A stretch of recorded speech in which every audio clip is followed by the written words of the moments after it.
શરીર અને મનનો થાક વધતો જાય, વજન સતત ઉતરતું જાય, ત્યારે કેન્સર સુધીની કોઈ પણ બીમારી આવી શકે છે. છેલ્લા 10-15 વર્ષની અંદર બહુ જ લોકોના શરીરમાં વારંવાર એન્ટીબાયોટિક દવાઓ જવાને કારણે શરીરની જે ઇમ્યુન સિસ્ટમ છે એ વધારે પડતી તૂટી ગઈ છે. અનેક લોકોને આજે એન્ટીબાયોટિક દવાઓની અસર નથી થતી, એટલે માણસ બીમાર પડે તો સામાન્ય બીમારી માટે પણ ઘણાને હોસ્પિટલમાં દાખલ કરવા પડે છે. ફરીથી સાંભળો, દવાઓની અસર જ નથી થતી.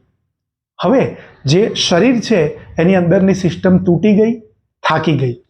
આપણે એને ખોરાકથી પણ બગાડી, આળસથી પણ બગાડી અને વધારે પડતી અંગ્રેજી દવાઓથી પણ બગાડી. અને એની સામે એને બેલેન્સ કરવા માટે થોડીક મિનિટો મેડિટેશનનો ઉપયોગ કરીએ છીએ. તો એ મેડિટેશન ક્યાં સુધી બચાવશે? એટલે મનનો થાક પણ આપણો લેવલમાં આવતો નથી. તો શરીર મન બંને એક લેવલથી વધારે પોતાની જે લિમિટ છે એમાં કામ કરતા રહે છે, એટલે બંનેની સિસ્ટમ તૂટી ગઈ. હવે શરીરની અંદરની સિસ્ટમ પોતાને સંભાળી નથી શકતી, એટલે વજન ઉતરતું જાય છે, ઇમ્યુનિટી ઘટતી જાય છે. હવે ઇમ્યુનિટી કેમ ઘટતી જાય છે? તો છેલ્લા 10-15 વર્ષની અંદર લોકો જ્યારે બીમાર પડે અને ડૉક્ટર એમની રીતે જરૂર પડે ત્યારે જ એન્ટીબાયોટિક આપે એ વસ્તુ જાતે કરતા થઈ ગયા. અનેક લોકો એન્ટીબાયોટિક લેતા જ ગયા. પહેલાં હતી એરિથ્રોમાઇસિન, એની અસર ઘટી એટલે વાઇડ એંગલમાં એઝિથ્રોમાઇસિન આવી, એની અસર હવે ઘટવાને કારણે ડોસીસાયક્લિન આવી. અનેક લોકોને એની અસર જ નથી થતી, એટલે હોસ્પિટલમાં દાખલ થવું પડે છે. હવે જ્યારે દવાઓની અસર જ ના થાય તો નાનામાં નાની બીમારી પણ લાગુ પડ્યા પછી જલ્દી મટશે નહીં. માણસ વારંવાર બીમાર જ રહેશે. તો શરીર સતત બધી જ સરહદો પર લડતું રહે તો એની અંદર નાની નાની બીમારીઓનો ગુણાકાર થાય અને એને કેન્સર સુધીનું આપણે નામ આપી શકીએ. કારણ કેન્સરમાં કોઈ જંતુઓ તો છે નહીં કે જેને મારવાના છે. આપણા જ શરીરના કોષો આપણી વાત માનતા નથી, કારણ કે આપણે એણે બહુ બૂમો પાડી કે મને ભૂખ નથી, તોય આપણે ભૂખની દવા લઈને ખાતા રહ્યા. એણે બહુ બૂમો પાડી કે માથું દુખે છે, પરંતુ આપણે આરામ કરવાને બદલે માથાનો દુખાવો દબાવી દીધો. હવે દુખાવો પિત્તનો હતો તો એ વધારે પડતી દવાઓને કારણે ઇન્ટરનલ બ્લીડિંગ થયું હોય ને અલ્સર પણ થયું હોય. હવે એ દુખાવો આરામનો હતો તો આપણી ઇમ્યુન સિસ્ટમ તૂટી શકે છે.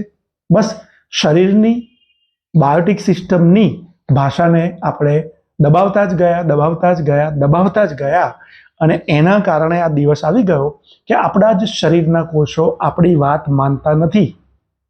હવે એ આપણી વાત માનતા નથી મતલબ ક્યારેય નહીં માને? ના, એ માની શકે છે.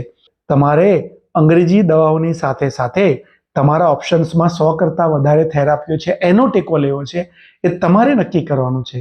તમારી સેવામાં આપણી પરાપૂર્વવાળી આયુર્વેદની therapy, naturopathy, homeopathy, acupressure, acupuncture, ચક્રા ધ્યાન, યોગ અને ડાયટની અદ્ભુત થેરાપી, આ બધું જ હાજર છે. તમારે નક્કી કરવાનું છે કે એક થેરાપીની સાથે બીજી કરવી છે, કોઈ એકમાં જવું છે કે કોઈ એક અંગ્રેજી જ કરવી છે. જ્યારે જેને જે થેરાપીની જરૂર પડે એ થેરાપીઓ તો તમારી સેવામાં હાજર છે. તમે તમારી સેવામાં જ્યાં સુધી હાજર નહીં થાવ અને આ બાયોટિક સિસ્ટમ માટે કુદરતે જે 5 તત્વોમાંથી આ બાયોટિક સિસ્ટમ બનાવી છે, અગ્નિ, પૃથ્વી, જળવાયુ, આકાશ, એને નહીં સમજો ત્યાં સુધી તમારા હાથમાં રહેલી પૈસાની કોથળી આમાં કામ નહીં લાગે. કુદરતના શરણે આવ્યા વગર શરદી અને કબજિયાતથી લઈને કેન્સર સુધીની બીમારીઓમાં તમને આનંદ અને શાંતિ નહીં મળે.